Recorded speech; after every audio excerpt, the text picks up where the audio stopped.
চোখ থেকে পানি পড়ল। সে সাহস করে বলল, আমাকে বিশ্বাস করো, আমি এবার সত্যি। কিন্তু প্রাক্তন শুধু একটা রুমাল দিল, বলল, আমাদের শেষ হয়ে গেছে। এই কথা তার হৃদয় ভেদ করে গেল। সে জানত না কি করবে। তবু বাবা মায়ের জন্য সে তাকে জড়িয়ে ধরল। মিথ্যে বলেও বলল, ডিভোর্সের পর থেকে এক মুহূর্ত ভুলতে পারিনি। কিন্তু প্রাক্তন বিশ্বাস করল না। ভাবল সে বিয়েকে খেলনা, সে আর ফিরে আসবে না, কখনোই না। হতাশ হয়ে সে বাড়ি ফিরল। নিজেকে বিশ্লেষণ করল। প্রাক্তন তার সব পছন্দ জানত, সব আবদার মেনে নিত, আর সে কখনো ধন্যবাদও দেয়নি। সবকিছু স্বাভাবিক ভেবেছিল।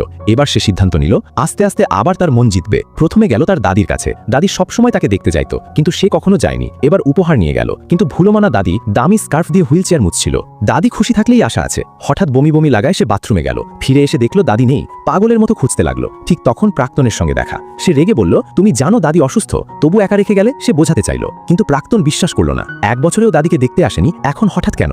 মেয়েটি আঘাত দেখে তার মন খারাপ হলো। তবু বলল, আর কখনো আমার সামনে আসবে না। শেষে দাদিকে খুঁজে পেল। দাদি তাকে রক্ষা করতে চেয়েছিল। তখন সে বুঝল সে ভুল বুঝেছিল। সে অসুস্থ হয়ে অজ্ঞান হলো। জ্ঞান ফিরে দেখল প্রাক্তনের বাড়িতে। ভাবল হয়তো মন নরম হয়েছে, কিন্তু জানল আজই সে শহর ছাড়বে। সে বলল, তুমি আবার রাজকন্যার মতো বাঁচো, আর ভালো কাউকে খুঁজে নাও। যতই অনুরোধ করলো সে থামল না। বৃষ্টি শুরু হলো। সে একা বেরিয়ে পড়ল। শেষবার চেষ্টা করবে। যদি পথে দেখে তবে কি থামবে? বৃষ্টিতে ভিজে দাঁড়িয়ে রইল। প্রাক্তন তাকে দেখল, কিন্তু সে থামল না। সে ভাবল নিজের কাছে কিছুই নেই, কিভাবে তাকে আটকে রাখবে। হঠাৎ সে বসে পড়ল। ঠিক তখনই সে পরিচিত পায়ের শব্দ শুনল।